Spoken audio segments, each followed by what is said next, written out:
हमारे चैनल को सब्सक्राइब करें, बेल आइकॉन प्रेस करें। मैं फरहान और आप देख रहे हैं इंडियन मीडिया बुक और आज बात करता हूं जीडीपी के बारे में। अभी तक सरकार क्या बोलती आ रही थी और अभी सिचुएशन क्या है।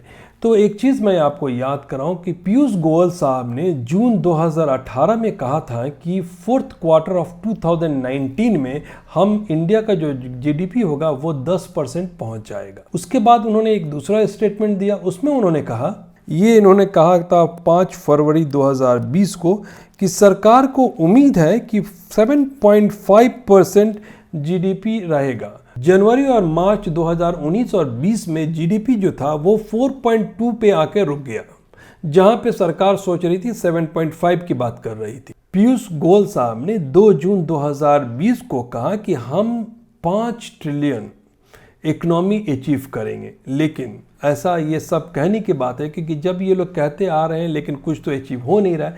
पीयूष गोयल साहब ने एक और स्टेटमेंट दिया और उसमें कहा उन्होंने कि इंडिया की जो इकोनॉमी है 10 ट्रिलियन हो जाएगी। कब तक? 2030 तक। तो 2030 तक 10 ट्रिलियन हो जाएगी। ठीक है, ऐसे स्टेटमेंट टाइम दर टाइम जीडीपी के ऊपर आते रहे हैं। तो अब इंडिया का जो जीडीपी है वो -23.9% पे आके रुक गया है। अब सरकार को जवाब देना चाहिए कि जहां कोई मिनिस्टर आते थे और लोग बोलते थे कि इतना हो जाएगा, इतना चला जाएगा, हम इस साल में इतना ट्रिलियन कर लेंगे। अब किसी मिनिस्टर की तरफ से भी कोई स्टेटमेंट नहीं आ रहा है, सरकार भी कुछ नहीं बोल रही है कि अब यहाँ से ऊपर ले जाने का रास्ता क्या है। इसका मतलब है या तो सरकार के पास कोई योजना नहीं है, कोई प्लानिंग नहीं है, या फिर स्थिति इससे ज़्यादा खराब है। दूसरी एक तरफ और आप लोगों का तवज्जो ले जाना चाहता हूँ, जहाँ पे एक कैप्शन चल रहा था वर्ल्ड लार्जेस्ट रिलीफ पैकेज, जो 20 लाख करोड़ का रिलीफ पैकेज अनाउंस किया गया था। ये पैसे की वजह से भी आपको जीडीपी को आप बचा नहीं पाए, कोई असर नहीं दिखाई दिया कि वो पैसा गया कहाँ। अगर वो पैसा इस्तेमाल हुआ है तो फिर जीडीपी इतना नीचे क्यों आ गई, इसके बारे में भी कोई कुछ नहीं बात कर रहा है।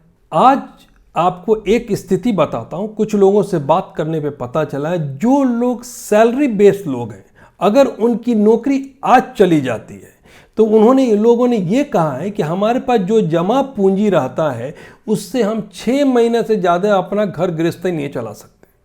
तो अगर आप सोच लीजिए, एक बहुत बड़ा तबका है जो सैलरी बेस है, उनकी नौकरी जा चुकी है, तो जो भी पैसा उनके पास बचा है उससे अपनी ज़िंदगी वो सिर्फ 6 महीने के लिए चला सकते हैं। 6 महीने के बाद क्या करेंगे ये लोग, इसके बारे में गवर्नमेंट के पास कोई प्लानिंग है?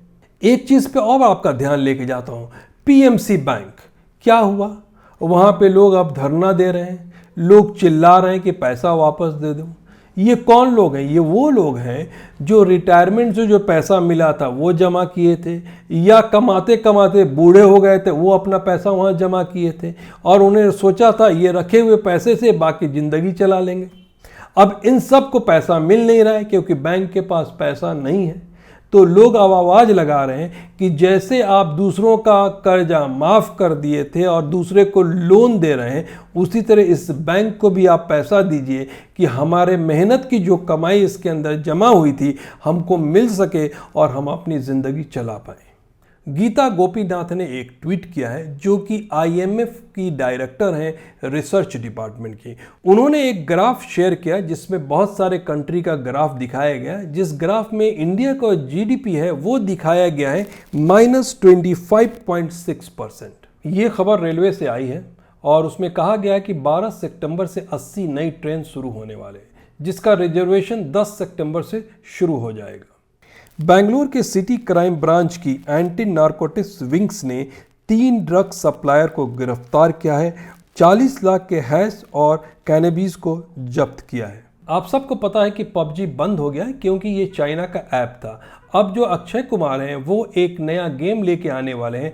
अक्षय कुमार ने कहा है कि पीएम मोदी का जो आत्मनिर्भर भारत बनाने का मूवमेंट है उसी के सपोर्ट में ये गेम लेकर आए हैं। ये वही अक्षय कुमार हैं, आपको याद होगा, जो पीएम मोदी से आम खाने का तरीका पूछ रहे थे। 32 साल के बशीद खान, जो बरेली शहर यूपी में है, वहाँ के रहने वाले थे, उनकी मॉब लिंचिंग में मौत हो गई है। ये बहुत आम हो गया है कि यूपी में रेप और गुंडागर्दी बढ़ती जा रही है, लेकिन सरकार इस पर कोई कार्रवाई नहीं कर रही है।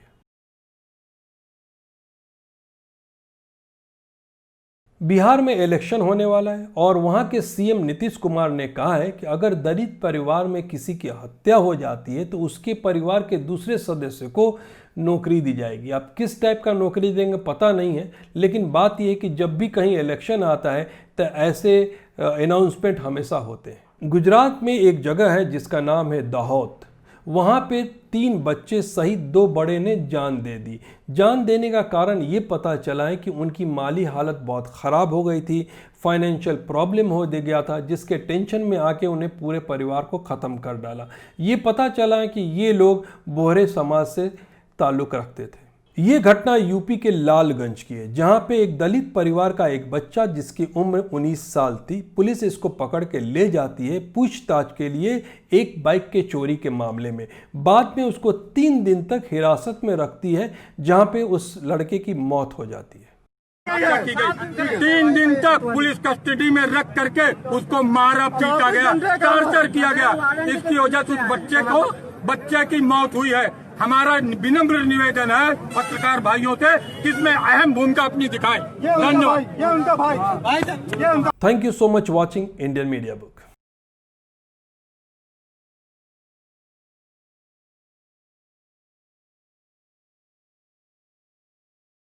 इंडियन मीडिया बुक के वीडियोस को देखने के लिए हमारे चैनल को सब्सक्राइब करें और नोटिफिकेशंस पाने के लिए बेल आइकॉन को प्रेस करें।